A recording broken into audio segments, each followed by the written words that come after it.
फैसला जो भी हो मंजूर होना चाहिए, जंग हो या इश्क हो भरपूर भरपूर होना होना चाहिए। चाहिए। अरे यार, भोजपुरी फिल्म के ट्रेलर्स में कहानी को रिवील कर दिया जाता है पूरी तरीके से। फिल्म सिनेमा जो है वो समाज का आईना है और वो दर्शकों के लिए है, वो हमारे लिए नहीं है। हमें क्या पसंद है क्या नहीं पसंद है वो बिल्कुल मायने नहीं रखता है। और हमने चूंकि उनका भी गाना जो रितेश पांडे भाई ने गाया था वो भी गाना रिलीज किया था, पहले पहले उसी को रिलीज किया था, फिर मेरा एक ऐसे ही रिलीज किया था और फिर मेरा वाला पसंद आया लोगों को। और फिर बस सबसे पहले उस फिल्म में एक गाना शूट हुआ जो सबसे पहला वो जींस छोड़ के पहना सलवार। उसके बाद फिर स्क्रिप्ट बनी, वो भी एक अनोखी उसकी कहानी थी।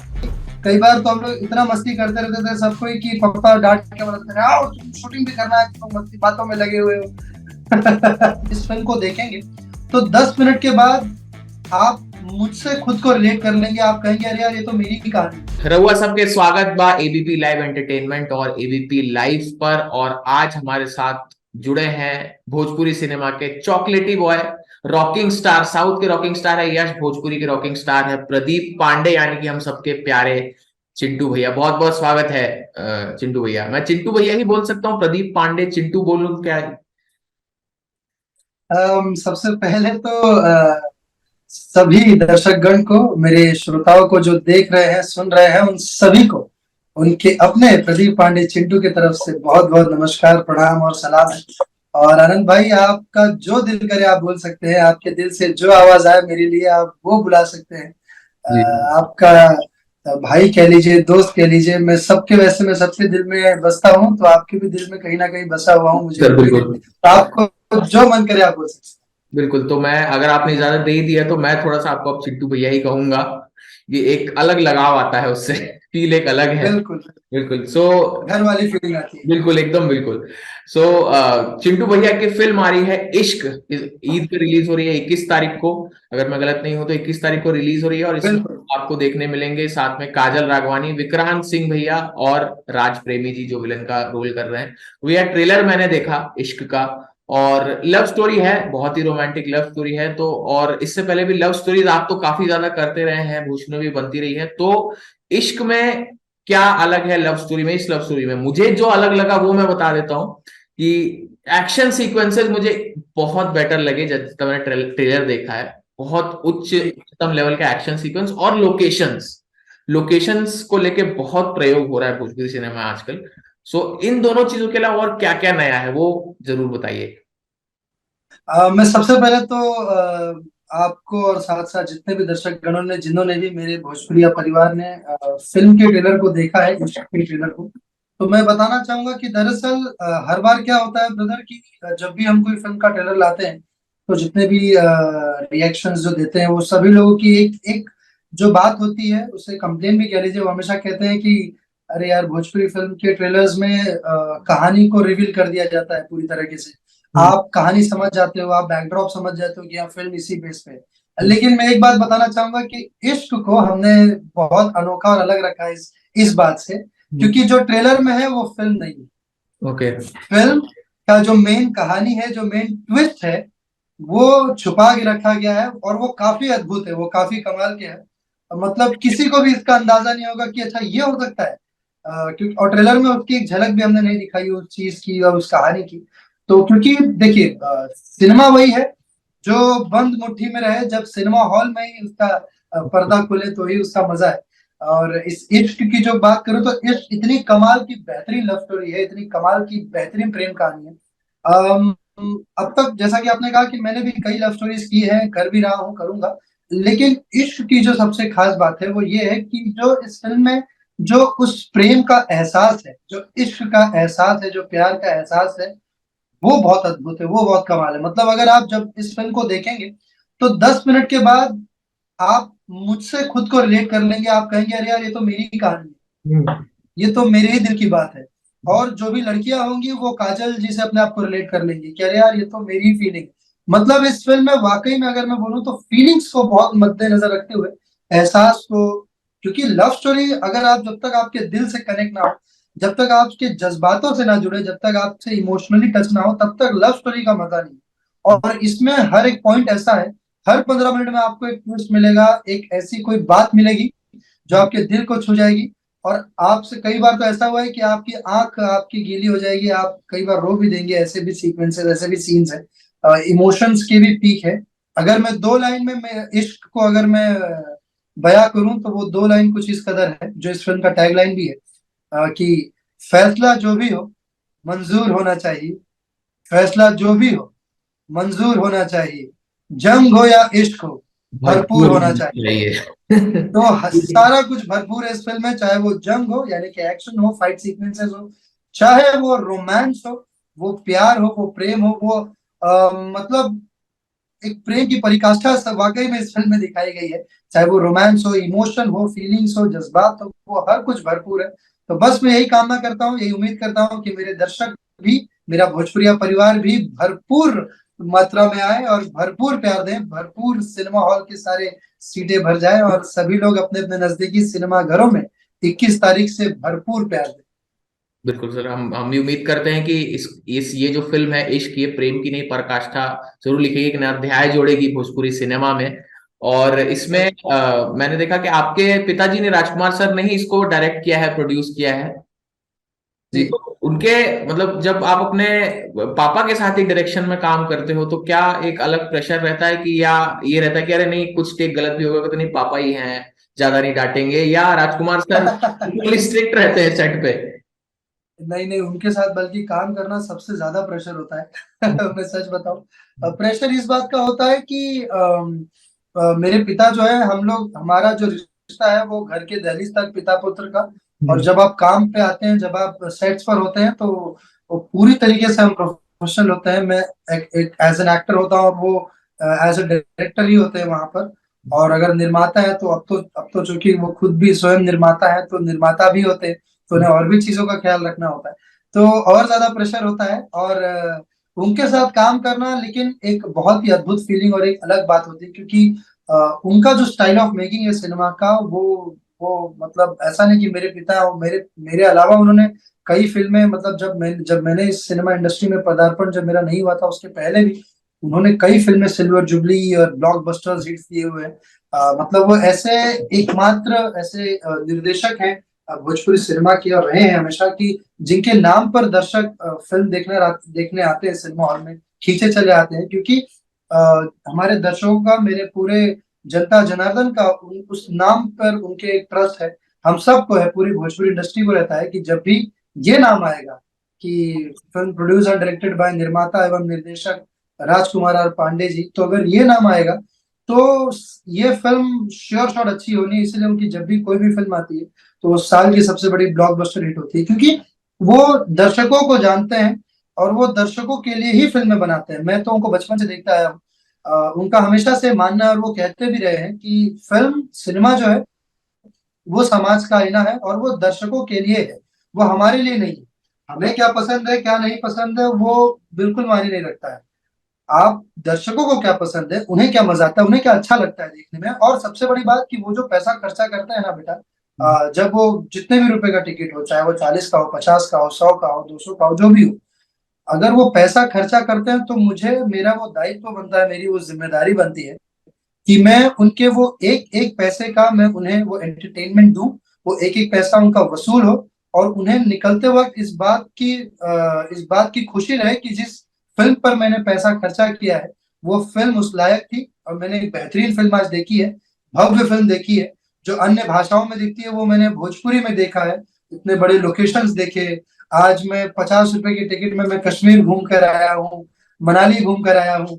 और साथ साथ इससे इससे बेहतर और इससे बड़ी बात ये होती है उनकी, जो मैं उनसे काफी सीखा हूँ और जो उनसे काफी बार सुना है मैंने, कि हम जो करते हैं, हम जो 3 घंटा जो एंटरटेन करते हैं लोगों को एक वक्त में, वो 3 घंटा उनके लिए उनके लाइफ का बेस्ट मोमेंट होना चाहिए, उनके लाइफ का स्ट्रेस आउट वाला मोमेंट होना चाहिए, उनके लाइफ का टेंशन मुक्त समय होना चाहिए, कि जिस वक्त उनके जीवन में जो भी कुछ बीत रहा हो, वो किसी भी टेंशन में हो, किसी भी परिस्थिति में हो, कोई भी बातें उनके बैक बैक जो कहानी चल रही है, वो सारा कुछ वो 3 3 घंटे भूल जाए और हमारी कहानी के अंदर वो समा जाए, हमको और खुद से जोड़ ले, और 3 घंटे सिर्फ एंटरटेन हो, एंजॉय करे, आनंद ले, और अपने सारे दुख दर्द को भूल कर जब सिनेमा हॉल से बाहर निकले तो फिर से अपने उस परिस्थिति से लड़ने को तैयार हो। तो ये बहुत अच्छी बात है, ये बहुत पॉजिटिव चीज है। जो उनके सिनेमा में हमेशा से होता है। और इश्क वही सिनेमा है कि जहां आपको 3 घंटे स्ट्रेस फ्री, प्योर एंटरटेनमेंट, भरपूर एंटरटेनमेंट के साथ आपको सिर्फ धमाकेदार और मजेदार सिनेमा। बिल्कुल बिल्कुल। सो मतलब इसके इश्क फिल्म देखने के बाद हम ये कह सकते हैं कि you are a proud Pandey ji का बेटा and he is proud Pandey ji का फादर एकदम। अच्छा मेरे को याद आया, बिल्कुल बिल्कुल। पांडे पांडे जी का बेटा जो गाना था वो, उसके बारे में बड़े जी मैंने अनोखे किस्से सुने हुए। वो कैसा सिलसिला हुआ? पहले मैंने सुना कि पहले आप वो नहीं गाने वाले थे, रितेश भैया गा चुके थे वो, तो वो पांडे जी, बिल्कुल। वो कैसे मिला गाना? वो वो गाना दरअसल देखिए, जब वो गाना आया और जब वो गाना, जो सुमित चंद्रवंशी हैं जो राइटर हैं उसके, उन्होंने लिखा वो गाना, और जब पहली बार उन्होंने सुना तो मैं काफी हंसा। मतलब मैं हंसते हंसते बोला, यार ये क्या लिखे हो यार, ये गाना लिखे हो कि क्या लिखे हो भाई, बवाल लिखे हो, क्यों बिना मतलब का ऐसा गाने करना। तो लेकिन वो बोला कि नहीं नहीं भैया, आप सर आप गाइए, आप देखिए, आप गाइए नहीं, आप करिए गाना, बहुत देखिए बड़ा हिट होगा। तो फिर खैर वो बात वहीं की वहीं धरी रह गई, वो गाना नहीं बना। 1-2 महीने बाद फिर वो वापस ऑफिस में, मैं शूटिंग के लिए बाहर चले गया, फिर वापस ऑफिस में आया। फिर वापस ऑफिस में वो आए और वो मुंडी लटका कर बैठे हुए थे, तो मैंने बोला क्या हो गया भाई, पापा ने बोला। तो बोला अरे सर, वो गाना नहीं डाले, वो गाना बहुत बढ़िया है। तो माई रे माई हमरा उहे लेके चाहे, जिस फिल्म का वो गाना है, वो फिल्म के डायरेक्टर थे। तो उन्होंने बोला क्या गाना है, तो सुना है, तो बोला अरे यार ये तो हिट गाना है, इसको दीजिए। तो मैं बोला अरे यार कहाँ ये सब गाना डालेंगे, बोले नहीं नहीं अरे दीजिए। फिर छोटे पापा म्यूजिक डायरेक्टर थे, उन्होंने गाना बनाया।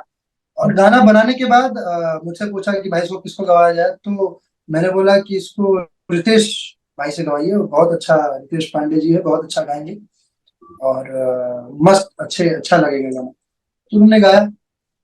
फिर हम लोग काफी दिनों बाद फिर स्टूडियो में गए गाना सुनने के लिए, और फिर जैसे ही गाना सुने तो मुझे तो बहुत मजा आ रहा था, अच्छा लग रहा था। तो लेकिन जो छोटे बाबा थे म्यूजिक डायरेक्टर, उन्होंने कहा कि भाई एक बात बोलूं। मैं बोला हाँ बोलिए। बोले इसको आप गाइए। बोला अरे यार मैं कभी गाया वाया हूँ नहीं, हम्म। एक्टिंग की दुकान अपनी अच्छी चल रही है, चलने दो, क्यों ये सब करना बिना मतलब का सिंगिंग। बोले नहीं नहीं मस्ती के लिए गाइए ना, कौन सा आपको प्रोफेशनल। इसलिए मैं जो भी गाने गाता हूँ उसके बाद भी सिर्फ शौकिया और जब लोग बोलते तो ही गाता हूँ। तो वो गाने को फिर बोले कि गाइए। अब उन लोगों ने बोला यार मैं गा नहीं पाऊंगा, और मैं गाऊंगा पता नहीं शायद गाना खराब हो जाए, छोड़ दो। बोला नहीं नहीं गाइए ना, एक बार गा के ट्राई तो करिए, देखते हैं, नहीं होगा तो क्या दिक्कत है। बोला, ठीक है चलो फिर गा दिए। और जैसे ही गाना शुरू हुआ, मैं स्टूडियो से मैं खुद ही भाग गया बाहर। अरे यार ये क्या गाना, कैसे गाया हो यार। तो फिर मैंने उनको फोन किया कि अरे बाबा देख लीजिए, अच्छा लग नहीं रहा है गाना, मेरी वजह से कहीं गाना खराब ना हो जाए। बोला नहीं नहीं आप देखिएगा, बहुत अच्छा लग रहा है, एक अलग वॉइस आ रही है, अच्छा लगेगा। बोला ठीक है देख लीजिए। गाना रिलीज हुआ तो, और हमने चूंकि उनका भी गाना जो रितेश पांडे भाई ने गाया था, वो भी गाना रिलीज किया था, पहले पहले उसी को रिलीज किया था। फिर मेरा एक ऐसे ही रिलीज किया था, और फिर मेरा वाला पसंद आया लोगों को, और फिर बस यही रहा। और लोगों को इतना पसंद आया कि सिर्फ उत्तर प्रदेश, बिहार, झारखंड नहीं, सब पूरे जगह सब जगह। हिंदुस्तान के कोने कोने, और उसके अलावा London, Mauritius, Malaysia, Qatar, Dubai, मतलब दुनिया के कोने कोने में वो गाना बजा, और लोगों ने काफी एंजॉय किया। तो ये बहुत बड़ी आशीर्वाद है, आशीर्वाद समझूंगा मैं इसे। और ये सौभाग्य है मेरा कि भोजपुरी मिट्टी से एक लड़का, और आज देश विदेश में उसका आवाज अगर गूंज रहा है और लोग पसंद कर रहे हैं गाने को, तो ये बहुत बड़ी बात है। और मैं इस बात के लिए मैं हमेशा से अभिनंदन करता हूँ मेरे भगवान स्वरूप जनता का। बिल्कुल। अच्छा चिंटू भैया आपका कैसे नाम पड़ा? बचपन से ही था या आपका कोई कुछ ऐसे आपने कर दिया बचपन में कुछ ऐसा हाँ, शरारती हो या जिससे आपका नाम पड़ गया हो चिंटू? क्योंकि चिंटू नेम में एक अलग ही क्यूटनेस है, तो वो चिंटू कैसे नाम पड़ा? नहीं दरअसल मेरे जैसे हर किसी के घर का नाम अलग सा बुलाया जाता है। जैसे आपका, आपके भी घर में कुछ और बुलाते होंगे, आपको आपको किस नाम से बुलाते हैं घर में। मुझे तो बचपन में तो मेरा जैसे अनंत ही बोलते थे। मैं फिर 9-10 साल का जब हुआ तो मुझे नाना पाटेकर की मिमिक्री बड़ी पसंद करनी आती। उसके बाद से अच्छा। मेरी माँ भी अब मुझे नाना भाई कहती है। नाना अरे भाई, 10 साल की उम्र में वाह मेरा नाम नाना ये भाई भी पड़ा हुआ ये भी यूनिक है यार, नाना है। भाई ये भी अच्छा है। नाना भाई। तो मुझे तो खैर, तो हर किसी घर में किसी को कुछ ऐसे नाम से बुलाते हैं, चीकू, गोलू, तो ऐसे सब नाम से। तो मुझे चिंटू नाम मेरे दादाजी ने बुलाया, और सब फिर घर में वही चिंटू चिंटू बुलाने लगी। और प्रदीप पांडे चूंकि बहुत इस सिर्फ स्कूल के लिए जो नाम लिखवाते हैं हम लोग, बस वही स्कूलिंग नेम था, जो ऑफिशियल नाम होता है वो था। और चिंटू हर कोई जो गली मोहल्ले के आसपास के सब लोग, आस पड़ोस के सब लोग चिंटू चिंटू चिंटू बुलाने लगते। और चिंटू तो इतना कॉमन नाम है, मैं बताऊं कि हर चौथे घर, तीसरे घर में आपको बिल्कुल एक चिंटू बिल्कुल। नाम का, आपको एक निक नेम का एक लड़का मिल ही जाएगा। तो दरअसल हुआ यूं कि एक फिल्म थी 2010 में जिसका नाम है देवरा बड़ा सतावेला। माइलस्टोन थी, जो, माइलस्टोन है वो तो। हाँ, जो फिल्म सिल्वर जुबली हुई थी, 30 हफ्ता चली थी सिनेमा घरों में, बड़ी बहुत बड़ी हिट थी। तो उस फिल्म में आपने देखा होगा कि जितने भी कैरेक्टर्स उसमें थे, सबका ओरिजिनल नाम रखा गया था। जैसे मेरे, हम तीन भाई थे, मैं, रवि किशन जी, पवन किशन सिंह जी, जी। तो पवन जी, रवि जी का रवि नाम, भी था, पवन जी का पवन पवन था नाम था। जी। तो जब मेरा नाम का बात आया तो प्रदीप पांडे, तो प्रदीप बहुत गंभीर सा नाम लग रहा है। और मेरा जो उसमें कैरेक्टर था वो बहुत नटखट चुलबुला सा, वो छेड़ने वाला वैसा कैरेक्टर था। तो चिंटू नाम फिर बोले चिंटू ही रखिए, और सबको चिंटू ही बुलाता था सेट पे भी, तो चिंटू ही रखा गया नाम। वैसे ही सबका नाम रखा गया। वो फिल्म इतनी बड़ी हिट हो गई कि फिर घर घर में चिंटू चिंटू चिंटू चिंटू, लोगों ने इस चिंटू को अपने ही भाई, अपने ही बेटे की तरह प्यार दिया और अपने घर का एक हिस्सा बनाया। तो तब से बस चिंटू चिंटू। नहीं सर, देवरा बड़ा सतावेला की जरूर बात करना चाहूंगा। वो कैसे मिली थी देवरा बड़ा सतावेला, क्योंकि आपका शायद डेब्यू ही फिल्म थी वो, और काफी आम छोटी उम्र में ही आपको जी, मिल गई थी। तो एक्टिंग में आपका इंटरेस्ट मैंने सुना कि उतना नहीं था, लेकिन फिल्म में आने के नहीं, बाद जब वो सुपर हिट हो गई उसके बाद तो फिर रेस्ट इज हिस्ट्री। दरअसल वो टाइम पे का भेल रहे भाई कि एगो फिल्म हम कहले रहनी दीवाना। ओके। तो दीवाना जब फिल्म किए थे 2009 में, एज अ चाइल्ड आर्टिस्ट थे उसमें। हम्म। तो जब वो फिल्म रिलीज हुई, वो फिल्म बहुत बड़ी हिट हुई, ब्लॉकबस्टर हिट हुई। तो बिहार में एक सिनेमा हॉल है, एक थिएटर है जिसका नाम बरगनिया में, चंद्रा नाम है उस थिएटर का। तो चंद्रा सिनेमा हॉल के जो ओनर है दिलीप जायसवाल जी, वो वहां पे था। तो इनके काफी स्कूल्स भी चलते हैं, सेंट जेवियर्स और ऐसे।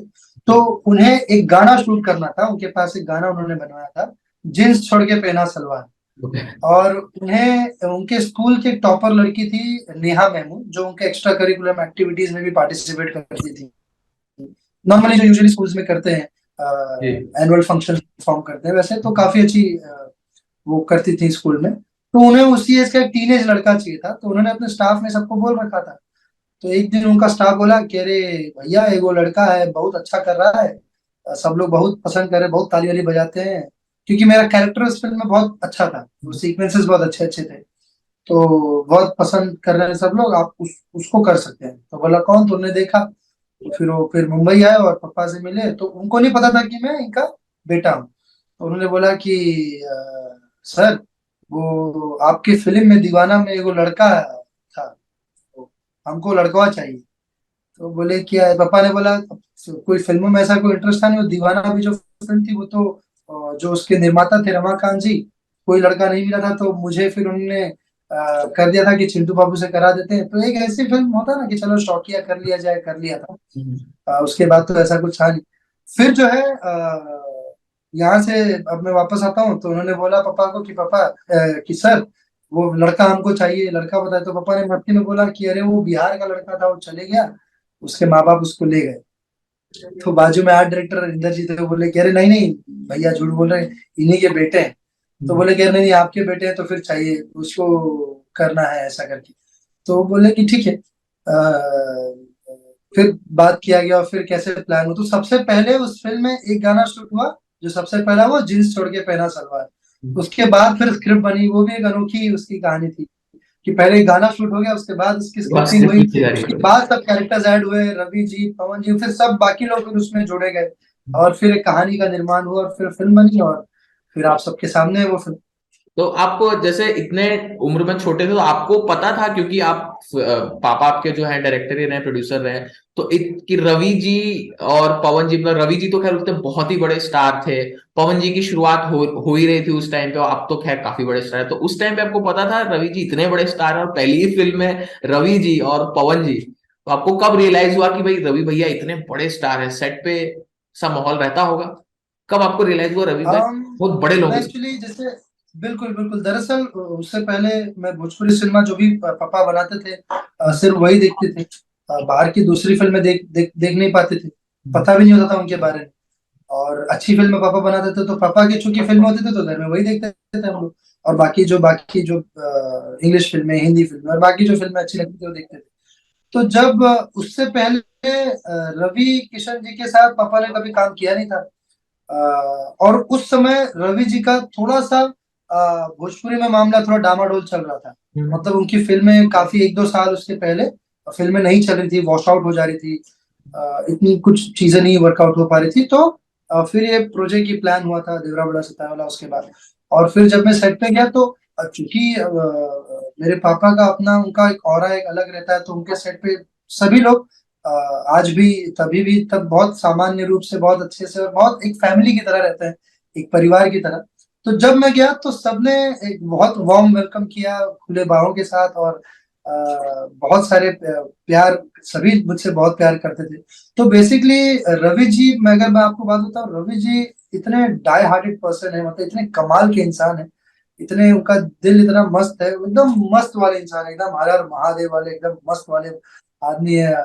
उनको कोई बहुत ज्यादा वो चीजें नहीं, वो बहुत मजेदार इंसान है। तो जब उनके साथ जब भी रहा मैं, बहुत मजा आया और उन्होंने बहुत प्यार दिया। चाहे पवन जी की भी शुरुआत हो रही थी उस समय, और वो भी काफी, तो हम लोग वहां पे एक परिवार की तरह पूरा माहौल, मेरे पापा के साइड पे आज भी शूटिंग वाला माहौल नहीं लगेगा। लगेगा कि हाँ काम करने आए हैं, काम करना, लेकिन एक पारिवारिक माहौल ही रहता है पूरा आज भी। तो वो एक माहौल जो होता है ना, उसमें काम करने का एक मजा अलग होता है, एक एक तरीका अलग होता है। तो जब चूंकि उसके पहले भी मैं दीवाना में दिनेश लाल यादव निरहुआ जी उसमें हीरो थे, वो उस समय के बहुत बड़े स्टार थे, तो उनके साथ भी जब काम किया तो वो भी बहुत एक अपने परिवार की तरह, मैं उनको चाचा चाचा बोलता था तब उस समय। और काफी एक बहुत अच्छा माहौल रहा है, तो मेरे लिए हमेशा से एक बहुत प्यारा माहौल रहा है।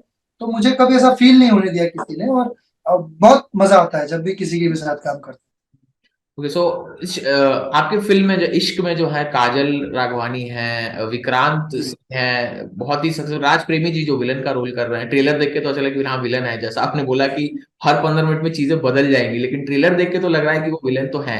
सो काजल जी और विक्रांत जी के साथ कैसा एक्सपीरियंस रहा शूटिंग करने का? विक्रांत जी का मैंने पहले इंटरव्यू किया है, विक्रांत भैया का, तो उनका स्पेशलिटी है कि एक बार अगर वो कोई किस्सा सुनाने पे जब शुरू होते हैं तो इतना सुना देते हैं कि आप फिर मजे ले लेके सुनते हो, आप वो नहीं कह सकते कि हाँ हो गया। तो सेट पे भी हाँ ऐसे हैं, किस्से काफी सुनाते हैं। और काजल जी कैसी है? हाँ, काजल जी तो चूंकि उनकी शुरुआत उनकी फिल्मी कैरियर की, भोजपुरी फिल्मी कैरियर की शुरुआत मेरे साथ ही हुई थी उनकी। हम्म। मेरे साथ उन्होंने अपनी पहली फिल्म, पहली भोजपुरी और पहली और दूसरी फिल्म, दोनों फिल्म मेरे साथ ही उन्होंने की थी। जी। तो मेरे साथ उनकी बॉन्डिंग और उनकी केमिस्ट्री बहुत अलग, एक अलग सी एक केमिस्ट्री है, एक बहुत अलग सा लगाव है, क्योंकि हम लोग बचपन से एक दूसरे को जानते हैं, काफी साल से एक दूसरे के साथ काम किया है हमने। तो हमारी केमिस्ट्री, हम दोनों से एक दूसरे को देख के ही समझ आते थे कि क्या करना है, वो क्या चाह रही है या मैं क्या चाह रहा हूँ। तो हम दोनों की जो बातें भी होती रही है वो बहुत प्यारी होती रही है। कई बार झगड़े भी होते रहे, तो बहुत प्यारे झगड़े होते रहे तो लेकिन काम करना हम दोनों को एक दूसरे के साथ काफी मजेदार रहा है हमेशा। जब भी अपने कोई भी फिल्म की है तो काफी अच्छे से काम किया। और काजल जी कैसी है कि वो बहुत हार्ड वर्किंग लड़की हैं, अपने काम के प्रति बहुत समर्पित रहती हैं, समय की बहुत पंक्चुअल है, वो हमेशा अपने टाइमली चीजें बहुत अच्छे से पंक्चुअलिटी के साथ करती है। और काम जब वो करती है अपने फिल्म को, तो अपने किरदार के साथ वो पूरी तरह इंसाफ करती हैं, अपने किरदार में इन्वॉल्व होती हैं स्क्रिप्ट में पूरी तरह, तो वो बहुत अच्छी बात है। और बात करूं विक्रांत भाई की, तो विक्रांत इज वेरी चेरिशिंग गाय, उनको बहुत मजा आता है उनके साथ बातचीत करना, और अलग अलग मुद्दों पे बातचीत होती रहती है। तो हम लोग बेसिकली ज्यादा बहुत कभी गंभीर बातें कभी करते ही नहीं थे, और मैं तो वैसे भी कभी बहुत गंभीर और सीरियस टॉपिक्स पे कभी बात करता ही नहीं हूँ मैं सेट पे भी।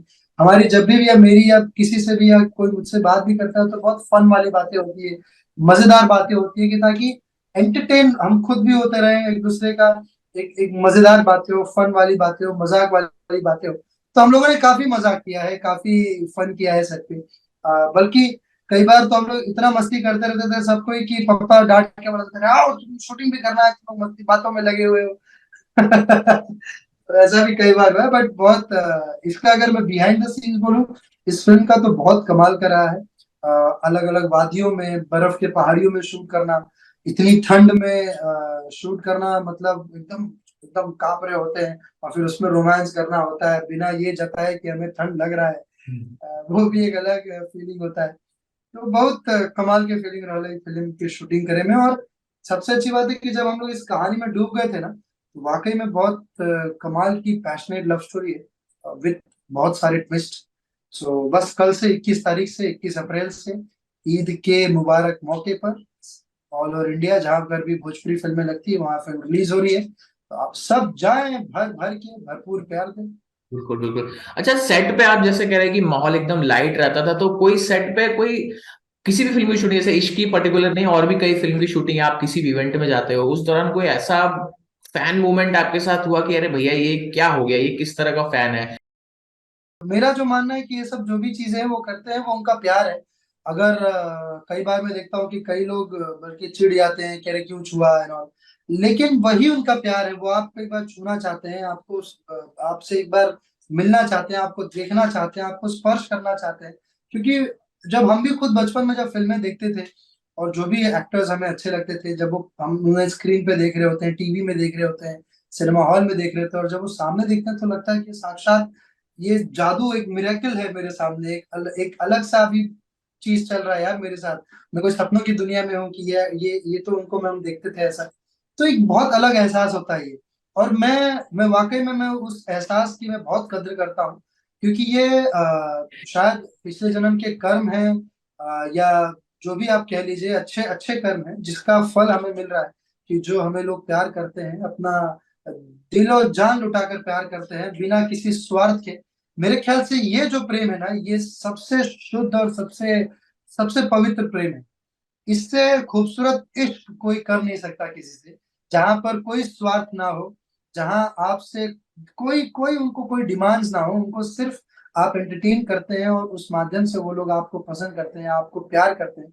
और मैं सच बताऊं भाई, तो मैं जितने भी लोग मेरे भोजपुरिया परिवार हैं, चाहे वो भोजपुरिया हो या गैर भोजपुरिया हो, जो मुझे जानते हैं, जो मुझे प्यार करते हैं, जो मुझे मानते हैं, मैं उन सबको उन सब से ज्यादा प्यार करता हूँ, दिलो जान से प्यार करता हूँ। और मैं इस प्रेम का, मैं हमेशा इस इश्क का मैं हमेशा आभारी रहूंगा इस पूरे जीवन भर।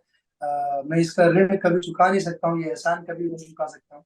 बस चाहूंगा कि ये इश्क मेरा आपसे और आपका मुझसे हमेशा ताउम्र बना रहे, जीवन भर बना रहे, और दिन पर दिन ये इश्क बढ़ता जाए। और मैं हमेशा प्रयास करूंगा, ये मेरा वादा है आप सबसे, कि मैं हमेशा प्रयास करूंगा कि इस इश्क को मैं और बड़ा करूं, अच्छी अच्छी फिल्में करूं, और भी अच्छे रूप से आप सबको एंटरटेन करूं। बिल्कुल बिल्कुल। हम उम्मीद करते हैं कि आप और भी अच्छी अच्छी फिल्में करके हम एंटरटेन जरूर करते रहेंगे। और जाते जाते ही we are on the end of this interview. So सब जितने भी सितारों के साथ आपने काम किया हुआ है, सबके बारे में एक एक शब्द जानना चाहूंगा आपसे। हालांकि वो इतने बड़े हैं कि एक शब्द काफी नहीं होगा उनके लिए, लेकिन हाँ, आपकी हाँ। आपकी नजरों में एक एक शब्द अगर बोलना चाहें उन सबके लिए। सबसे पहले शुरुआत करते हैं पवन भैया, पवन सिंह जी। दिल का बोला। दिल का बोला, ओके। आम्रपाली जी। समझदार चुलबुली नटखट। ओके। तो और बाबू रवि भैया। हाँ, भौकाल। भोकाल, करता उड़ा देना से एकदम। गर्दा उड़ा दे, काजल जी। जिंदगी झंड का, फिर भी फिर भी घमंड का, हर हर महादेव, मतलब उनका नाम आते ही हर हर महादेव तो निकलता ही है किसी के भी। हाँ, जी। काजल जी, काजल राघवानी जी। इश्क, प्यारी। प्यारी। ये, रितेश पांडे जी। समझदार व्यक्ति। ओके। मनोज भैया, मनोज तिवारी जी। मनोज जी के लिए समझदार, और समझदार के साथ साथ ग्रेट पर्सनालिटी। निरहुआ भैया। दिल खुश इंसान। दिल खुश। Okay, lastly Vikrant Singh ji. हरफन मौला। हर फन मौला। ओके, तो ये चिंटू भैया के विचार थे इन सभी बड़े सितारों के बारे में। और जाते जाते एक अंतिम सवाल, मतलब ये मैं पूछना जरूर चाहूंगा कि आईपीएल आप देख रहे होंगे, आईपीएल में हाँ, भोजपुरी कमेंट्री को इतना जबरदस्त प्यार मिल रहा है। सो हाँ, कैसा कैसा फील आता है, मतलब कभी सोचा था कि भोजपुरी को इस कदर प्यार मिलेगा कि वर्ल्ड रिकॉर्ड बन गया? अभी मतलब थोड़ी देर पहले ही मैं मनोज तिवारी जी का इंटरव्यू करके आया, उन्होंने भी यही बिल्कुल। कहा कि वर्ल्ड रिकॉर्ड बन गया। और तो एज अ भोजपुरी स्टार आपने भी कभी सोचा कि इतना ज्यादा प्यार मिलेगा कि अगर भोजपुरी लोग समझते नहीं तो भी सिर्फ मनोरंजन की दृष्टि से भोजपुरी कमेंट्री ही सुन रहे हैं, इंग्लिश हिंदी समझते हैं, फिर भोजपुरी ज्यादा नहीं समझते, फिर भी मनोरंजन की दृष्टिकोण से भी भोजपुरी कमेंट्री सुन रहे हैं, तो इतना ज्यादा पॉपुलैरिटी को आप किस तरह से देखते हैं? मैं आपको सच बात बताऊं तो आज से 2 साल 3 साल पहले ही, हाँ, कोरोना से जस्ट जब कोविड सिचुएशन स्टार्ट हुआ हमारे इंडिया में, उसके पहले ही मैंने एक बात बोली थी। कई लोगों को लगा कि अरे क्या बोल रहे हैं, चलो। बट भोजपुरी जो भाषा है ना, जो हमारी भोजपुरी की जो ताकत है, मैं आपको वाकई बताऊं, ये एक ऐसी भाषा है जिसके अंदर जितना मिठास है, जितना रस है इस भाषा में, उतना ही ये भाषा उतना ही तीव्र भी है और उतना ही एक्टिव भी है। मतलब हम भोजपुरी हम भोजपुरी के हम वो मिट्टी है, हम भोजपुरिया की जिस बंजर जमीन पे हमें फेंक दिया जाए, हम वहां भी हरियाली फैला देते हैं, हम वहां भी उपजाऊ बन जाते हैं। हमें तो बस फेंकने की जरूरत है। हम अभी तो ये कुछ नहीं है, सिर्फ आईपीएल ही नहीं, बल्कि मेरा मानना है कि हमें तो अभी वर्ल्ड कप तक जाना चाहिए। वर्ल्ड कप में भी भोजपुरी की कमेंट्री होनी चाहिए। मैं उसका कारण ये है कि आज भोजपुरी 40 करोड़ से ज्यादा जनसंख्या प्लस ज्यादा जनसंख्या इससे प्रभावित है। सिर्फ उत्तर प्रदेश, बिहार, झारखंड तक ही सीमित नहीं है, बल्कि पूरे हिंदुस्तान के कोने कोने और अभी विश्व के कोने कोने में हमारे भोजपुरिया लोग फैले हुए हैं। चाहे वो लंदन हो, अमेरिका हो, कनाडा हो, मलेशिया हो, मॉरिशस, तो 80% वहां पे वहाँ तो वहां की सेकंड लैंग्वेज नेशनल ही है भाषा ही भोजपुरी। सेकेंड लैंग्वेज भोजपुरी है। कतर में हजारों हजार लोग हैं हमारे, दुबई में है। तो आज जो भी एक्सट्रीम कंट्रीज है वहां पर हमारे लोग आज हैं, और सब बहुत अच्छा गरज रहे हैं, अपने अपने कार्यशैली कर रहे हैं। तो आज वर्ल्ड के किसी भी आप प्लेटफॉर्म पे जाएंगे तो भोजपुरी का आज अपना एक ऊंचा स्थान है। और वो दिन भी कहीं बहुत दूर नहीं है कि जब हमारा सिनेमा भी सबके सर चढ़कर बोलेगा, सबके सर चढ़कर लहराएगा। इंडियन सिनेमा का one of the top most cinema में से भोजपुरी का नाम लिया जाएगा। बस हमें जरूरत है थोड़े से एक अच्छे सपोर्ट की, सरकार के सहयोग की, गवर्नमेंट की सक्सेस तक जरूरत है हमें, गवर्नमेंट के सपोर्ट की भोजपुरी के लिए। जब वो बहुत अच्छे से, जब हमारे भाषा के लिए, हमारे भाषा की सिनेमा के लिए जब वो तत्पर होंगे और साथ देंगे, तो हम बहुत बहुत आगे जाएंगे। क्योंकि हमारे पास ऐसे ऐसे कॉन्सेप्ट्स हैं जो बनना अभी बाकी है, और बहुत बेहतरीन लेवल पर, बहुत ही अच्छे स्तर पर। और जब वो बनेंगे तो मेरा दावा है कि अच्छे से अच्छे लोग उसमें जुड़ेंगे और बहुत ही भव्य रूप है। हमारे भोजपुरी का सुनहरा दौर अभी आने वाला है, और इन्हीं 5 सालों में आएगा। आप देखिएगा कि भोजपुरी का रंग और भोजपुरी का स्तर एक बहुत ऊंचाई छुएगी। और बस बात करूं आईपीएल की, तो बस हमारे आईपीएल में हमारे भोजपुरिया शेर गरज रहे हैं, और बिल्कुल। बहुत मजा आ रहा है सुनने में। मतलब दिल खुश हो जाता है जब हम हमारे अपने फेवरेट स्पोर्ट यानी कि क्रिकेट को जब हम अपनी भाषा में देखते हैं, अपनी भाषा में सुनते हैं, और अपने फेवरेट खिलाड़ी को उस पर खेलते हुए जब देखते हैं, तो उसका एक अलग ही फीलिंग है, उसका एक जो कनेक्शन है वो सीधा दिल से होता है।